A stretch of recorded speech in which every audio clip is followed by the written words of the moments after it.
सर्वमंगलमांगल्यं सर्वकल्याणकारकं प्रधानं सर्वधर्माणां जनं जयतु शासनं।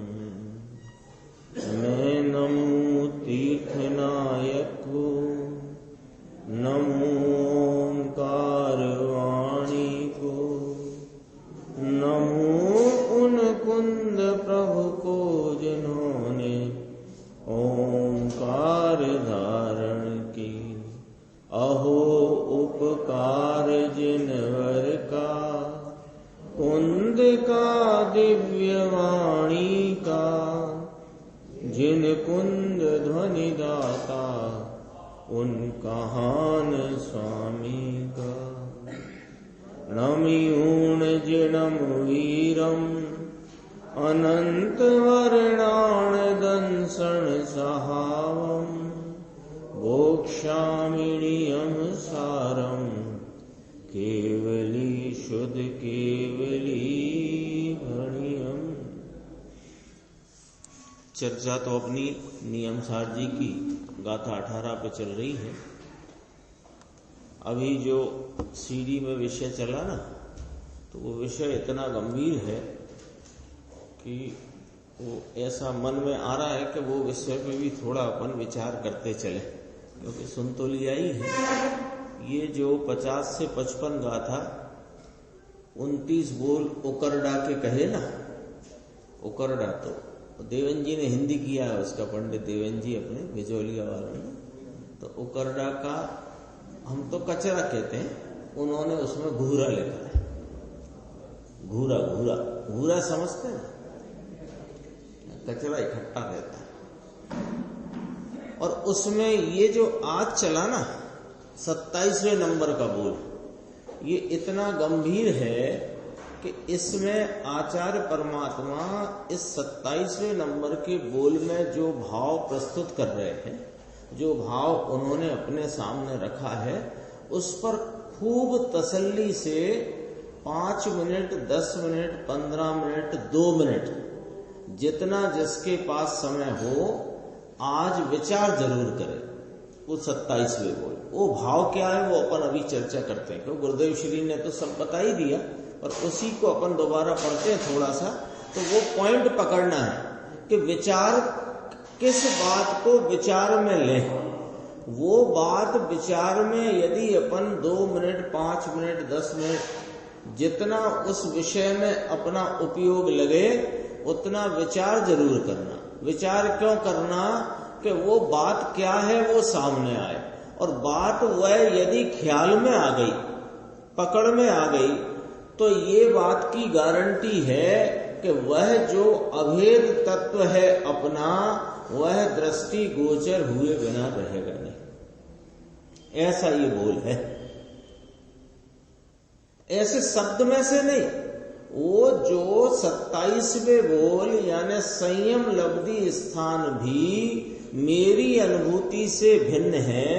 ये जो बात आचार्य परमात्मा ने कही, वो उसके अंतरंग का अभिप्राय पकड़ना कि इसमें कितनी गंभीरता है, और उस बात को उतनी ही गहराई से विचार में लेना।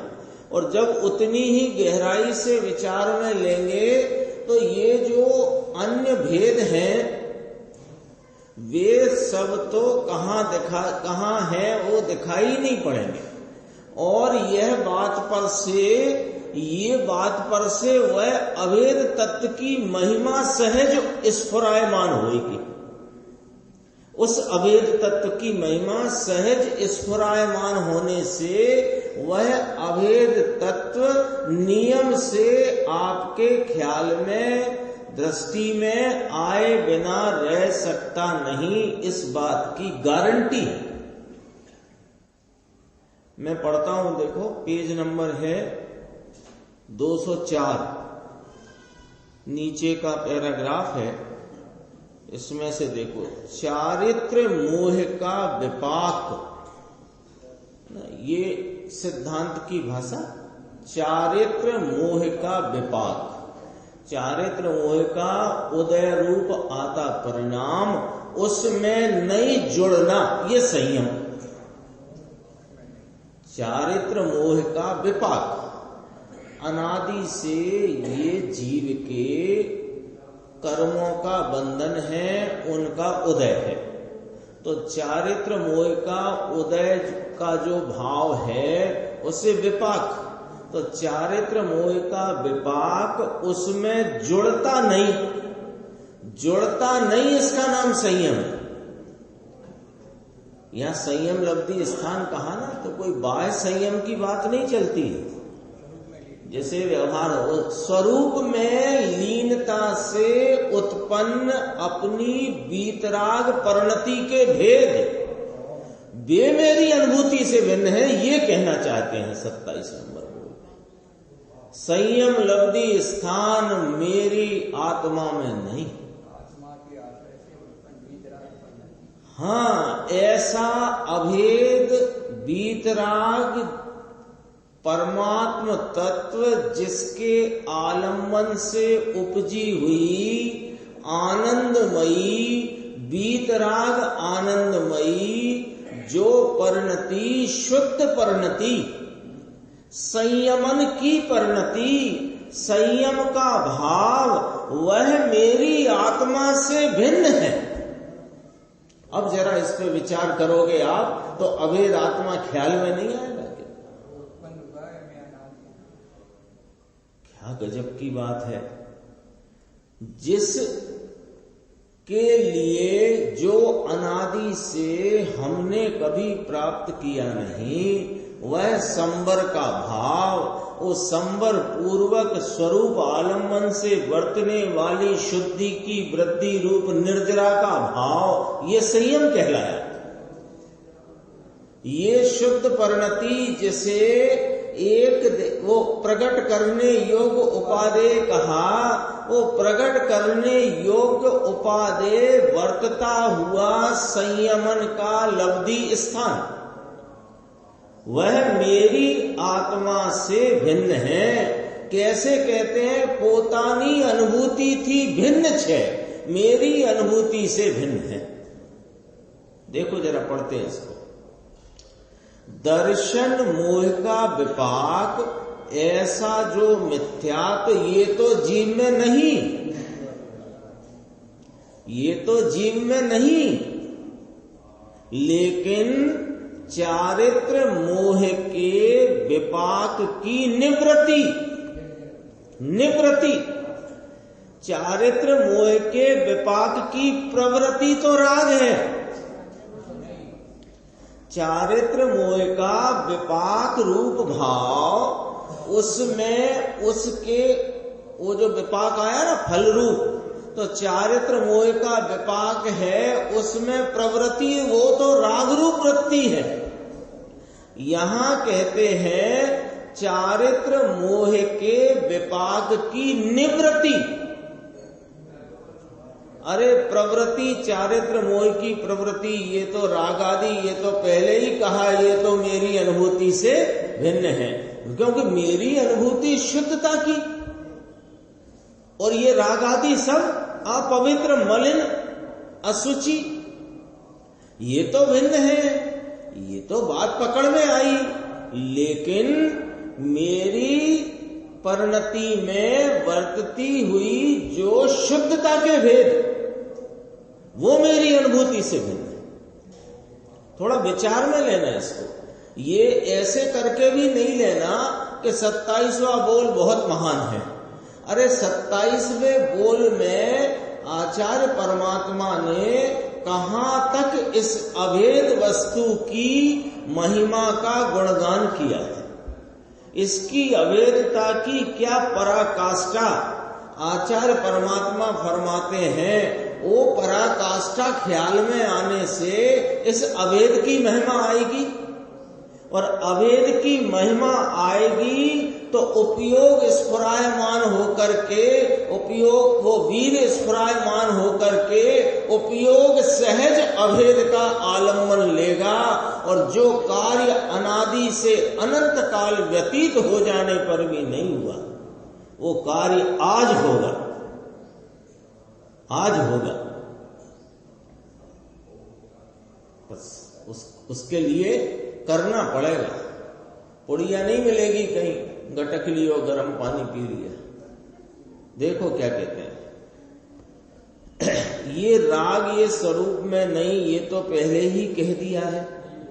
अब क्या कहते हैं कि सम्यक दृष्टि का विषय जो आत्मा, उसमें ये नहीं कौन कि संयम लब्धि स्थान ये पुद्गल का परिणाम गिना है। संयम लब्धि स्थान ये पुद्गल का परिणाम गिना है। महाराज क्या कहते हो आप? आत्मा के आलंबन से उपजी हुई शुद्धता वीतरागता की परिणति संबंध निर्जरा का भाव पुद्गल का परिणाम गिना है। क्यों गिना है? मेरी अनुभूति से भिन्न है। जो मैंने अपने इस चैतन्य परमात्मा अभेद वस्तु को उपयोग का विषय बना करके उपयोग में जो इसको लक्ष्य किया, उस अनुभूति में मुझे यह भेद स्थान नजर आते नहीं।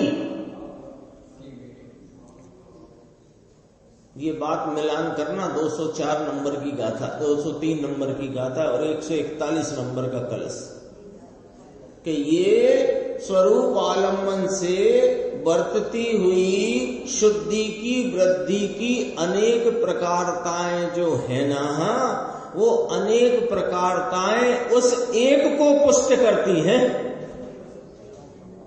जहां से मिलाओगे 2 दूनी 4 ही निकलने वाला है। अपन गणित का सवाल गलत हल करें तो अलग बात है, बाकी गणित को गणित के हिसाब से यदि अपन कोई भी समीकरण कोई भी हल करेंगे तो एक ही तो आएगा, सब तरफ से एक ही जवाब आएगा। ये देखो, ये परिणाम पुद्गल का होने से अपनी अनुभूति से भिन्न है। अपनी अनुभूति यानी क्या? आनंद स्वरूप जो भगवान आत्मा, इसका अनुसरण करके अनुभूति होती है, सम्यक दर्शन होता है, अनुभूति ज्ञान होता है और शांति का वेदन होता है। ऐसी अनुभूति से ये जो शांति का वेदन है, ये तो संयम लब्धि स्थान है, और इस शांति के वेदन से, ऐसी अनुभूति से वे लब्धि के स्थान भी इसमें अनुभूति में नहीं आते। कैसे कैसे इसको जरा गंभीरता से विचार में लेना कि आचार्य परमात्मा क्या कहना चाहते हैं, इस अभेद की महिमा का गुणगान किस रीति से करते हैं। यानी जब स्वरूप का आलम्बन लिया तो क्या हुआ? वीतरागता, परिणति में वीतराग भाव की उत्पत्ति, वीतरागता की वृद्धि। वो वीतरागता की वृद्धि का नाम है संयम लब्धि स्थान। उस वीतरागता की वृद्धि रूपी संयम लब्धि स्थान मेरी अनुभूति में नहीं आते तो अनुभूति कौन है? अरे अनुभूति में नहीं आते का तात्पर्य है कि जिसको मैं लक्ष्य विषय करके अनुभव कर रहा हूं, वो अनुभव में आ रहा है, और वो वीतरागता के और शुद्धि की वृद्धि के भेद अनुभव में नहीं आ रहे हैं। वे अनेक प्रकारताएं वो इस एक को ही पुष्ट करती है। ये वाली बात यहां है। इसको अपन तो कई पैराग्राफ चले इस बात के, करीब करीब 25 मिनट तक ये चर्चा चली। उसमें बहुत बार इस बात को कहा, वो तो एक अपन ने इसमें से लेकर के वो थोड़ा सा आशय क्या है वो पकड़ने की कोशिश करी थी। इसी पेज पे एक प्रश्न आया था, वो भी पढ़ने का मन है। जो खोल रखा है तो खोलना आप लोग। देखो प्रश्न आया था श्रोता का, अपन सबका प्रश्न है। प्राथमिक शिष्य को क्या करना चाहिए। सबने सुना था, सुन लिया गया है, और ऐसा इसमें कुछ ऐसा सूक्ष्म बात नहीं है कि दोबारा पढ़ना पड़े, लेकिन वो हैमरिंग के लिए पढ़ते हैं अपन। वो बात जिनने नहीं सुन पाए थे, बाद में आए, अथवा सुनते समय कदाचित लक्ष्य छूट गया हो, तो अभी सुन लो। देखो बहुत गजब का इसमें उत्तर है, और बहुत गजब का, ऐसे कहते हैं ना, आप हमें महाराज एक बार दिशा निर्देश दे दो, फिर हम चल पड़ेंगे, है ना। देखो निर्देश भाई, प्राथमिक शिष्य को क्या करना चाहिए।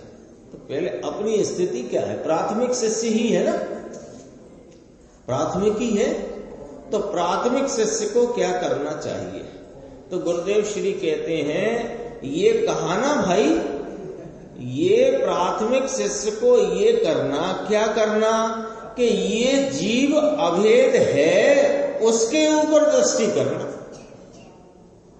पहले में ही पहले, कि हाँ पहले में ही पहले, उसके पहले महाराज कुछ। तो जब पहले कह रहे हैं, तो उसके पहले कहां से ले आए तुम। जब ये कहा कि पहले ये करना, किसी ने पूछा, तो किसी ने पूछा कि भाई हमको ये फला काम करना है, तो क्या करना, कि पहले ये करो। अच्छा, पहले ये करना, उसके पहले। ऐसा प्रश्न पूछना क्या योग्य है क्या? ऐसा प्रश्न पूछना चाहिए क्या? भूख लगी है भाई, बहुत तेज भूख लगी है, तो पहले क्या करें, कि पहले भोजन करो। अच्छा, तो उसके पहले क्या करें? अरे प्रथम क्या करना, ये जो जीव अभेद है उसके ऊपर दृष्टि करना। ये प्रथम जीव का कर्तव्य है। प्रथम में प्रथम, पहले में पहला जीव का क्या कर्तव्य है, कि इस अभेद आत्मा की, ये जो मैं अभेद तत्व हूं, इसके ऊपर दृष्टि करना। बहुत गजब का विषय लिया गुरुदेव ने यहां। प्रथम में प्रथम जीव का कर्तव्य है क्या होए, लेकिन भाई ये प्रथम में प्रथम आत्मा को करने लायक होए, तो करने लायक होए तो ये कैसी भाषा है कि भाई कुछ भी करने लायक तुम्हें लगता हो कि मुझे कुछ करना है। ये मनुष्य भव मिला है, और 84 लाख योनियों में अनंत पुद्गल आदि परावर्तन करते हुए मेरा कचूमर निकल चुका है। अब तो इस भव में मुझे यह कुल मिला जिनवाणी मिली, मुझे मेरा हित करना है। यदि हित करने की ठानी है तो कहते हैं कि ये प्रथम में प्रथम आत्मा को करने लायक हो, तो भगवान आत्मा अभेद स्वरूप सामान्य जो ध्रुव है, इसमें सब तो कह दिया। अभेद स्वरूप माने गुण भेद पर्याय भेद से रहित, सामान्य माने विशेष से रहित, विशेष माने ज्ञान आदि परिणाम में होती हुई जो अवस्थाओं में ज्ञेयों के निमित्त से मेरी ज्ञान की अवस्था में पढ़ते हुए जो भेद रूप विशेष हैं, उनसे अन्य, उनसे न्यारा, एक रूप सदृश ज्ञान ज्ञान ज्ञान ज्ञान ज्ञान ज्ञान ज्ञान, ये जो सामान्य, ये जो ध्रुव है, जो चल गई बात कारण शुद्ध पर्याय की, चल गई ना अपनी इसी महीने में। देखो अभी जब चलती थी, थोड़े जो 15वीं का था, तो कहते हैं सामान्य जो ध्रुव है उसकी दृष्टि करना, और उसके भेद के स्थान और राग का इसमें निषेध करना।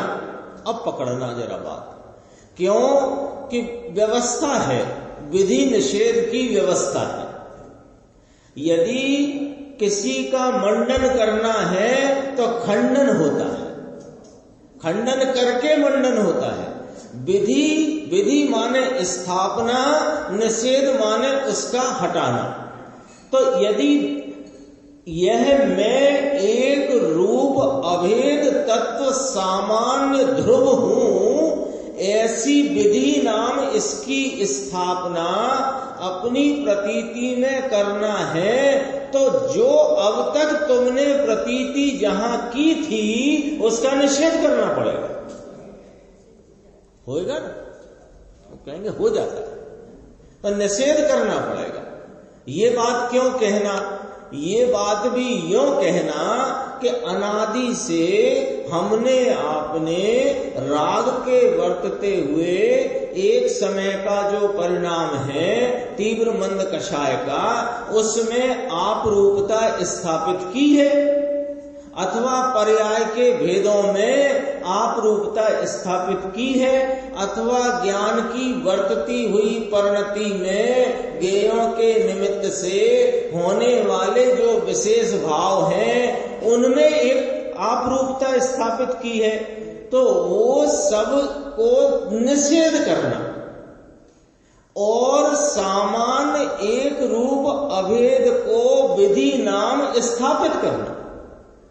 तो कैसे करना कि राग भेद के स्थान राग का इस अभेद में निषेध करना। फिर समझाते हैं, निषेध हो जाता है, करना भी नहीं है वहां। राग का निषेध करना, भेद का निषेध करना, तो अभी अपन पूछें अभेद कितने हैं संख्या में और भेद कितने हैं संख्या में? भेद अनंत और अभेद एक, तो एक का आश्रय लेते अनंते का निषेध हो जाता है। वो अपना पुराना उदाहरण है 100 अटैची वाला। उस 100 अटैची में एक आपकी है और 99 दूसरे की है। बारात आती है ना संजय भाई, बारात आई तो बारात आई तो वो बारात में सब कर्मचारियों ने 100 अटैची उतार करके रख दी। अब आपको अपनी अटैची चाहिए, हमें क्या करना 99 से।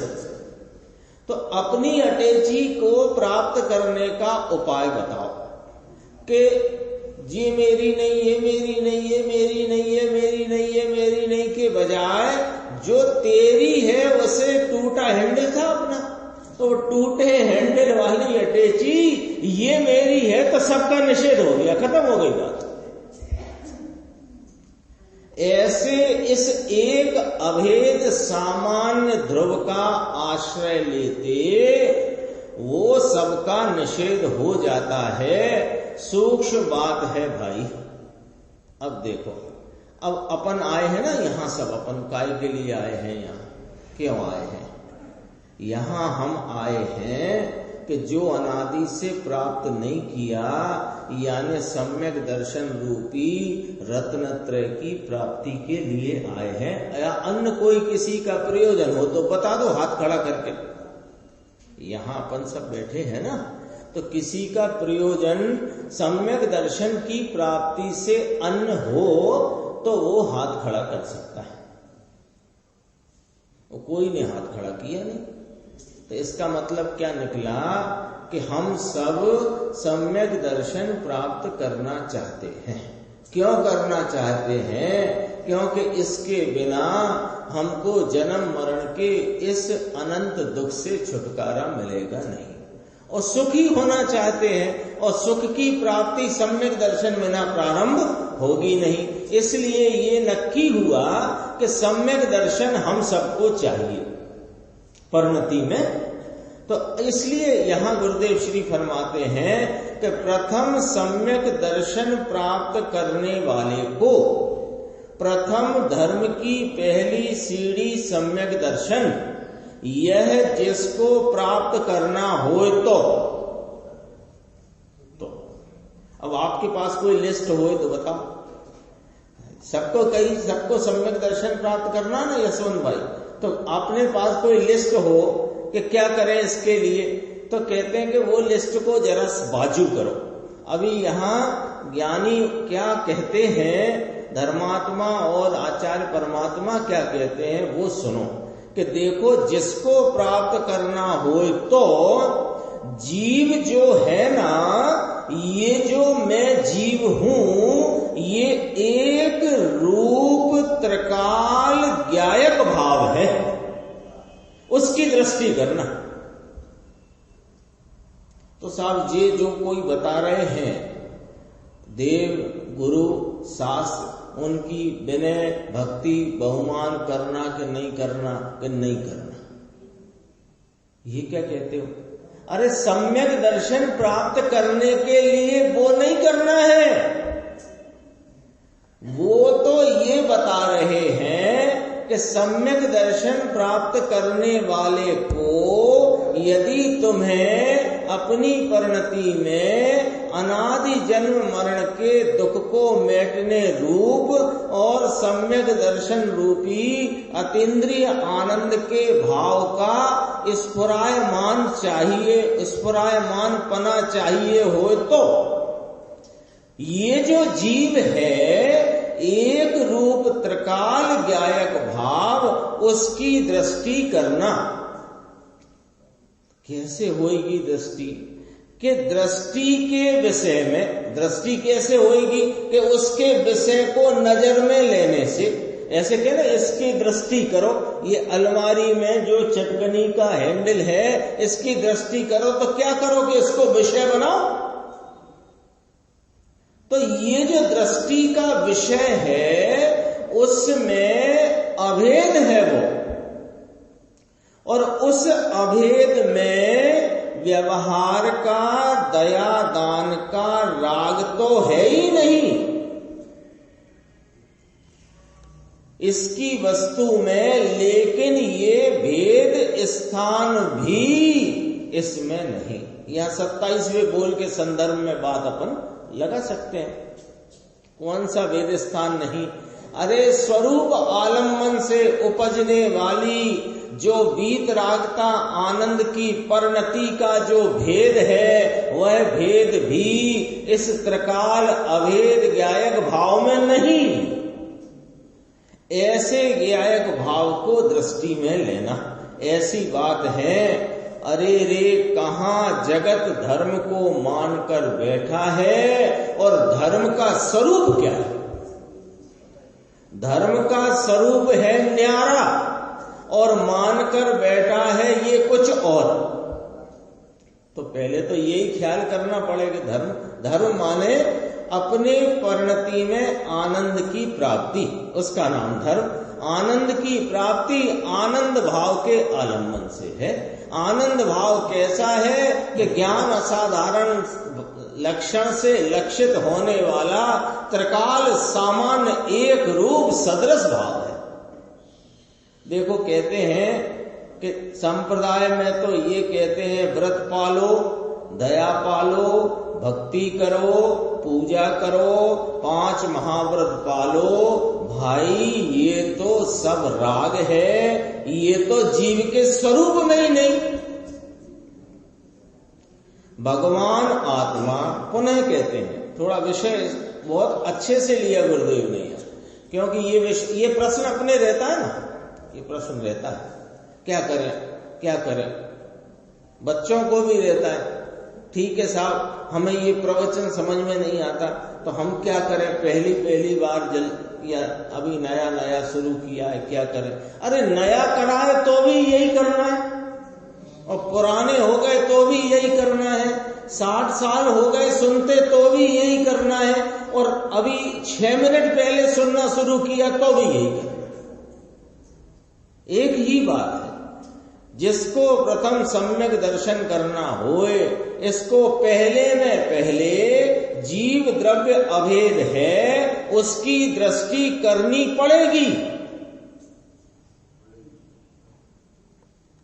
संस्कार पाड़ लेते, अरे संस्कार पाड़ना किससे कहते हैं? एक दिन चर्चा आई थी ना अपनी दोपहर वाली स्वाध्याय में आई थी, संस्कार पाड़ ले। ये इस भरोसे बैठा है कि कषाय की मंदता में चलने दो रेलगाड़ी और अपन थोड़ी स्वाध्याय करते चलो, घंटे 2 घंटे, आधा घंटे, 2.5 घंटे, 4 घंटे, जिसका जैसा समय है। और कषाय की मंदता, थोड़ा भक्ति पूजा, इसमें चलता रहेगा तो मेरे संस्कार पड़ जाएंगे और संस्कार पढ़ करके 1-2 बम में मेरा कार्यक्रम हो जाएगा। भाई साहब, संस्कार ऐसे नहीं पड़ रहा है। राग का संस्कार पाड़ने से गायक का संस्कार नहीं पड़ता है।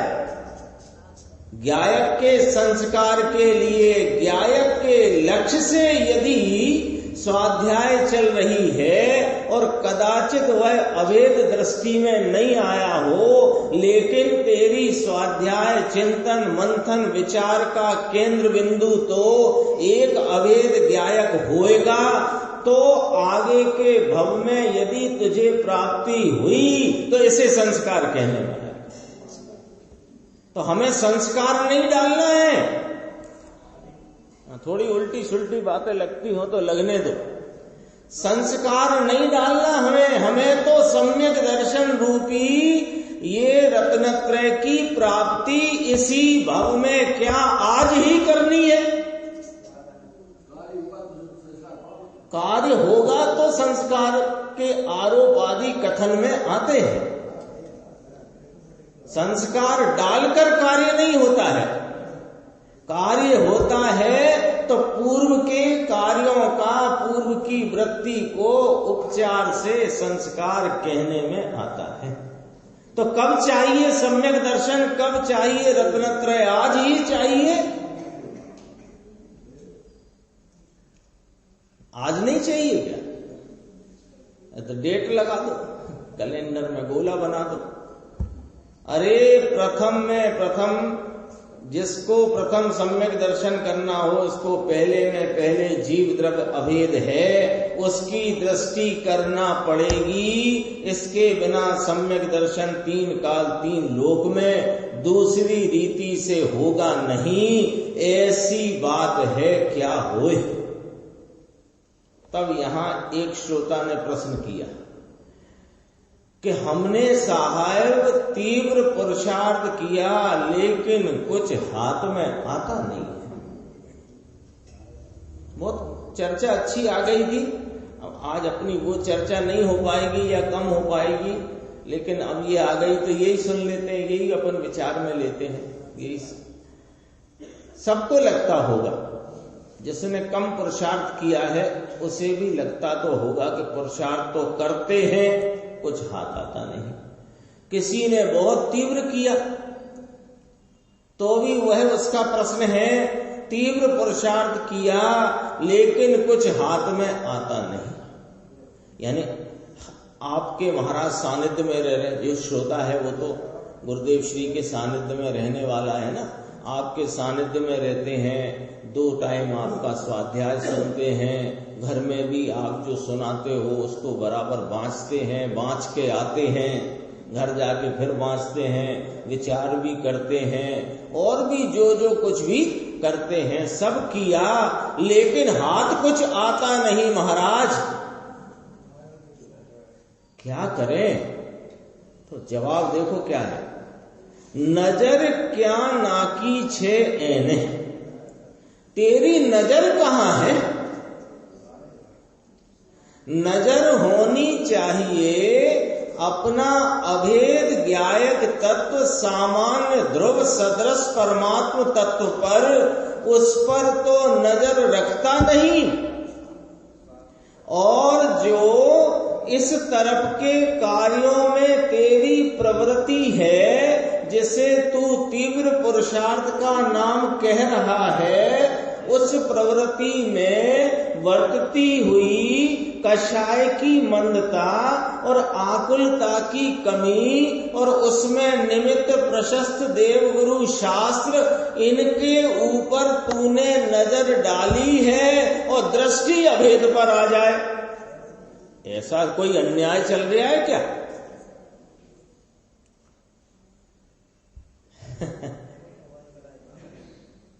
अन्याय है क्या कोई? दृष्टि तो निमित्तों पर झूम रही है और निमित्तों के लक्ष्य में वर्तते हुए कषाय के मंद भाव पर, राग की मंदता पर, वहां वर्तने वाली आकुलता की कमी को ही तू तेरा स्वरूप मान रहा है, अथवा इससे मुझे स्वरूप की प्राप्ति होगी, ऐसी तेरी जो विपरीतता चल रही है, तो नजर कहां है तेरी?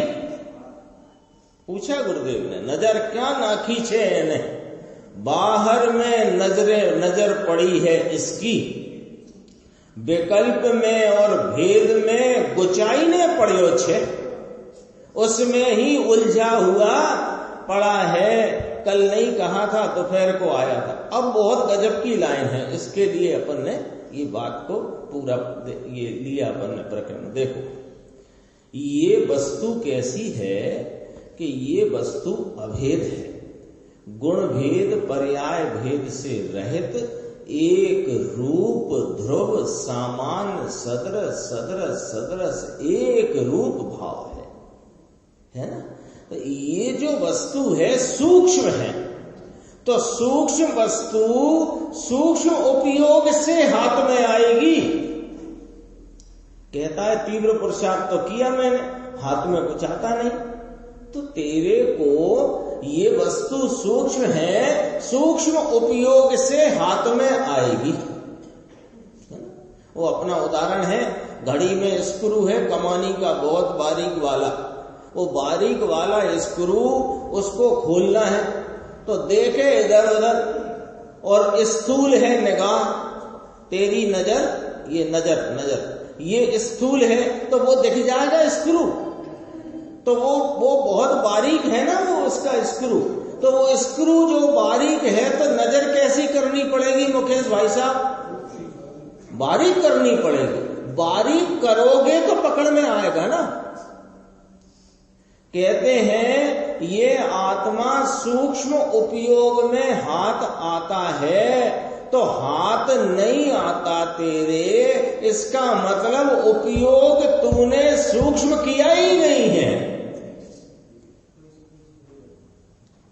ये किया है, वो किया है, फला किया है, ढीमका किया है। जो चीज जैसे पकड़ में आती है, आप बताओ मोटी मोटी निगाह से वो स्क्रू पकड़ लोगे क्या? जैसे ही आप उस स्क्रू को पकड़ने के लिए प्रयासरत होगे, जरा पकड़ना इस उदाहरण में से बात, जैसे ही वो स्क्रू ड्राइवर भी वो पतला सा है, वो आपके हाथ में और स्क्रू पर लगाना है उसे, तो जैसे ही आप उसके लिए प्रयासरत होगे तो नजर अपने आप सूक्ष्म करोगे, होगी कि नहीं होगी? और नहीं होगी तो नहीं दिखेगा, और होगी तो ही दिखेगा। तो कोई पूछे कि सूक्ष्म नजर कैसे करना, कि सूक्ष्म को विषय बनाने जाओगे तो नजर सूक्ष्म होगी, तुम विषय ही स्थूल को बनाते हो। बहन श्री से पूछा था एक बात, कई बार अपन ने चर्चा करी हो, बहन श्री से प्रश्न पूछा था कि ये उपयोग सूक्ष्म कैसे करें, क्यों कि जब देखो तब चर्चा आती है सूक्ष्म उपयोग से हाथ में आता है, उपयोग की सूक्ष्मता बिना वस्तु प्राप्त होगी नहीं, तो सूक्ष्म कैसे करें? तो कैसे करें? अरे सूक्ष्म वस्तु को जानने में लगने वाला उपयोग सूक्ष्म होता है, और सूक्ष्म वस्तु सूक्ष्म उपयोग से जानने में आती है। देखो कहते हैं सूक्ष्म उपयोग में हाथ आए, हाथ नहीं आता, वहां सूक्ष्म उपयोग किया ही नहीं। सूक्ष्म बात है बापू, वीतराग जिनेश्वर देव इसका मार्ग कोई जुदी जात है, पूरी दुनिया से जुदा है। अभी तो संप्रदाय में चलता है, इससे तो जुदी बात है। ये विषय था थोड़ा अपन नियम सार जी का प्रकरण अपना जो चल रहा था उसको भी देखते हैं। पेज नंबर 336, ऊपर की 10-12 लाइन छोड़ के देखना। एक बार कहा था ना, बहुत वर्ष पहले की बात है, चारित्र आश्रम कोई स्थान है जहां पर चर्चा हुई ऐसी कि पुण्य किसको कहना, प्रश्न चर्चा में निकला, निर्देश भाई क्या निकला, पुण्य किसको कहा जाता है, ऐसा प्रश्न किया था। तो कहा कि पुण्य इसको कहा जाता है कि जो संयोग बापरे एटलू, इसको समझना जरा है, वो भाषा को नहीं पकड़ना। पुण्य इसको कहा जाता है कि जो संयोग में आने वाले वापरने के पदार्थ आए ना संयोग में, इसको पुण्य कहा जाता है। अब सामग्री आए, जैसे पुण्य किसको कहना, पुण्य दिखता है किसी को, पर पुण्य के उदय काल में उसके निमित्त से घर में अनुकूलता के सब साधन आदि हैं, इसको पुण्य कहा जाता है। अनुकूलता के साधन को उपयोग करना, भोगने को पुण्य नहीं कहा जाता, ये कहना चाहते हैं।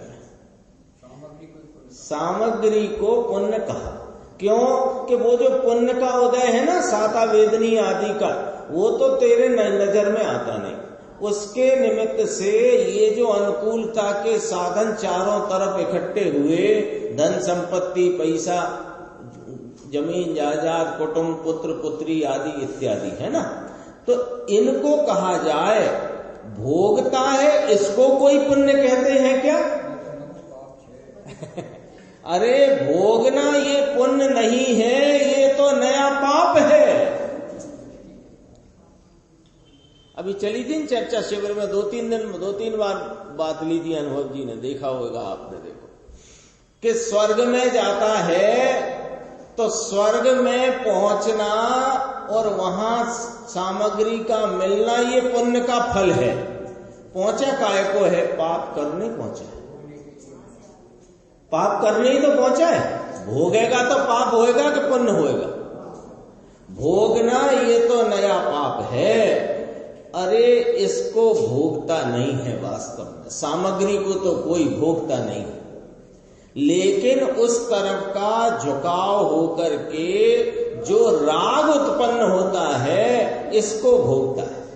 ये प्रश्न हुआ था संवत 83 की साल में, 17 और 27 44 वर्ष पहले की बात है। सोनगढ़ में चारित्र आश्रम, चारित्र विजय था ना, उसका कोई आश्रम, उसने प्रश्न किया था। अभी थोड़े दिन पहले कहा था ऐसा कि साधु को ये सब क्या, ये तो पुण्य हो, इसको भोगे। अरे पुण्य को क्या भोगे, वास्तव में तो वर्तते राग को भोगता है, दुख के भाव को, तब यह पुण्य भोगता है, ऐसा झूठी नय से कहने में आता है। पाप रूप प्रवर्तन करता है, ओ काल में ये इसकी थाली तो देखो, 56 प्रकार के पकवान इसकी थाली में है, ऊपर एसी चल रहा है, एक नहीं 2 3 4 सेवक खड़े हैं, ये देखो पुण्य को भोग रहा है। अभी देखना, ना तो वो पुण्य को भोग रहा है और ना वो सामग्री को भोग रहा है, वो तो उस समय वर्तते हुए राग और आकुलता को भोग रहा है, लेकिन उस समय में वो सामग्री आदि देख करके झूठी नय से, अयथार्थ नय से, असद्भूत उपचरित व्यवहार नय से भोगता है, ऐसा कहने में है कि नहीं? इसके अस्तित्व में इसका भोक्तृत्व आता ही नहीं। रसगुल्ले की कितनी चाशनी आत्मा में चली जाती है, केसर की कितनी गंध आत्मा में चली जाती है।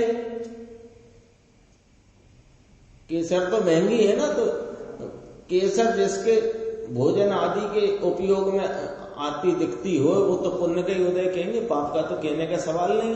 तो झूठी नय से कहेंगे कि पुण्य का भोग है, लेकिन वास्तव में तो वह पाप का भोक्तृत्व है। पाप का भोक्तृत्व माने उस समय उपजे हुए राग और आकुलता का भोगपना है, इसकी पर्याय में अस्तित्व में ये आता नहीं है। आगे देखना जरा, थोड़ा 337 पेज है, ये भी थोड़ा विशेष है, पढ़ लेते हैं, फिर इसके आगे की चर्चा अपन आगे करेंगे। देखना ये आत्मा के अस्तित्व में 3 प्रकार, एक द्रव्य का होनापना, गुण का होनापना, पर्याय का होनापना। होनापना समझ गए ना? होनापना माने सत्ता, मौजूदगी, अस्तित्व। आत्मा के अस्तित्व में 3 प्रकार। मैं कौन हूं? मैं आत्मा हूं। ये सब जड़ पुद्गल पदार्थ है, ये भी जड़ पुद्गल पदार्थ है। मैं कौन हूं? कि मैं आत्मा हूं। तो मेरी बैलेंस शीट बनाओ, क्या उसका हिसाब किताब बताओ कि एक द्रव्य की सत्ता, उसमें रहे हुए अनंत गुण स्वभाव सत्ता और पर्याय सत्ता। एक द्रव्य का होनापना, गुण का होनापना, पर्याय का होनापना। अब द्रव्य गुण तो ज्यों के तो त्रिकाल, पर्याय में भी 2 भाव पड़े, एक शुद्ध और एक अशुद्ध। तो एक शुद्ध अशुद्ध, ये 2 का होनापना बस। इस सिवाय के इसमें होनापना दूसरा नहीं। ये आत्मा, इसके अलावा इसमें और कुछ है नहीं। अभी चली थी परमात्मा वचनिका में जो बात चली थी, शुद्ध शुद्ध अशुद्ध और अशुद्ध, अशुद्ध शुद्ध अशुद्ध और शुद्ध, 3 प्रकार लिए थे ना। ये 3 प्रकार खड़े हो गए ना यहाँ। कोई आत्मा लो तो आत्मा माने द्रव्य, अनंत गुणों का आधारभूत भाव द्रव्य, अनंत गुण स्वभाव और उसकी पर्याय। तो पर्याय में अशुद्धता है वो अशुद्ध, और शुद्धता अशुद्धता है, साधकपना है तो शुद्ध अशुद्ध, नहीं तो शुद्ध। संसार अवस्था में तीनों बात